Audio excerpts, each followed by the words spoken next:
Assalamualaikum warahmatullahi wabarakatuh. Selamat pagi anak-anak kelas 4 yang hebat. Gimana kabarnya hari ini? Semoga kita semua sehat selalu ya. Tetap patuhi protokol kesehatan agar kita dan keluarga terhindar dari virus COVID-19. Nah, pada pagi hari ini, sebelum kita memulai pembelajaran, alangkah lebih baiknya kita membaca doa terlebih dahulu ya. Berdoa dimulai. Berdoa selesai. Nah, anak-anak, apakah ada yang tahu kita akan belajar apa pada pagi hari ini? Ada yang tahu tidak? Oke, kita akan belajar materi mengenai IPA, yaitu sifat-sifat bunyi, memantul, dan menyerap. Apa? Sifat-sifat bunyi, memantul, dan menyerap.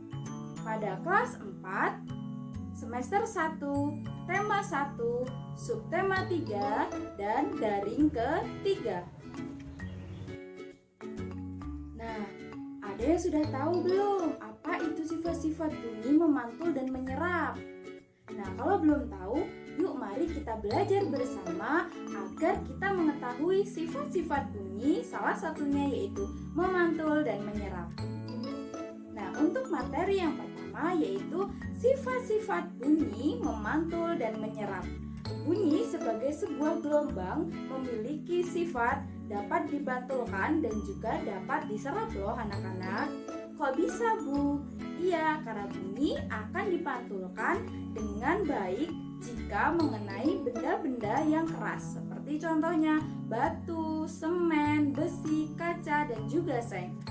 Sebaliknya, bunyi akan diserap jika mengenai benda-benda yang lunak seperti gabus, kapas, dan juga spons. Nah, yuk kita mari belajar bersama bagaimana bunyi dapat memantul dan bagaimana bunyi dapat menyerap. Yang pertama, penyerapan bunyi. Bunyi itu dapat diserap loh anak-anak. Benda-benda yang dapat menyerap bunyi adalah benda yang permukaannya lunak. Contohnya adalah benda yang dapat menyerap bunyi, misalnya goni, spons, karet, karpet, kertas, dan juga wol. Benda-benda tersebut biasanya dipasang di dinding dan di langit-langit, gedung pertemuan, gedung studio rekaman, dan gedung bioskop. Benda-benda itu dapat digunakan untuk mencegah terjadinya gaung atau kerdam. Kemudian yang kedua yaitu pemantulan bunyi. Bunyi juga dapat dipantulkan, itu merupakan salah satu sifat bunyi. Pemantulan bunyi terjadi karena pemantulan gelombang bunyi tersebut dipantulkan oleh bidang pantul tersebut. Bola yang dipantulkan ke dinding akan mengalami pemantulan, begitu pula dengan bunyi. Bunyi juga akan memantulkan jika dalam penghambatannya dialami oleh benda yang permukaannya keras. Contoh bendanya yaitu kayu, kaca, dinding, batu, dan juga logam. Nah, anak-anak, ternyata di dalam pemantulan bunyi terdapat dua macam pemantulan bunyi, yaitu gaung atau kerdam dan juga gema. Yuk mari kita bahas satu persatu mengenai gaung atau kerdam dan juga gema. Yang pertama, gaung atau kerdam. Gaung atau kerdam terjadi karena bunyi dipantulkan oleh dinding yang jaraknya tidak jauh dari sumber bunyi, yaitu sekitar 10 sampai dengan 20 meter.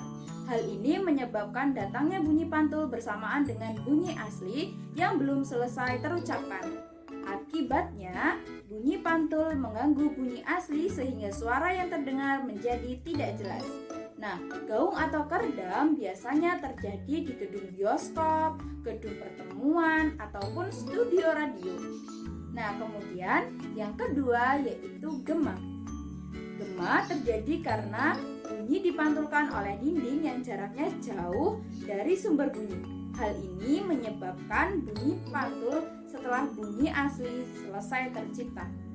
Jadi, bunyi pantul yang terdengar lengkap sesudah bunyi asli. Gema sering terjadi di gua-gua, terus kemudian lembah, dan juga bukit-bukit yang jaraknya jauh serta permukaannya keras dan rapat. Selain itu, gema juga dipergunakan untuk mengukur kedalaman jurang dan juga gua. Nah, itu tadi merupakan materi IPA mengenai sifat-sifat bunyi, menyerap, dan memantul. Nah, selanjutnya Ibu akan memberikan tugas pada kalian melalui grup WA, yaitu pada platform Google Form. Nanti Ibu akan share linknya di grup WA ya, nanti bisa disimak dan dikerjakan.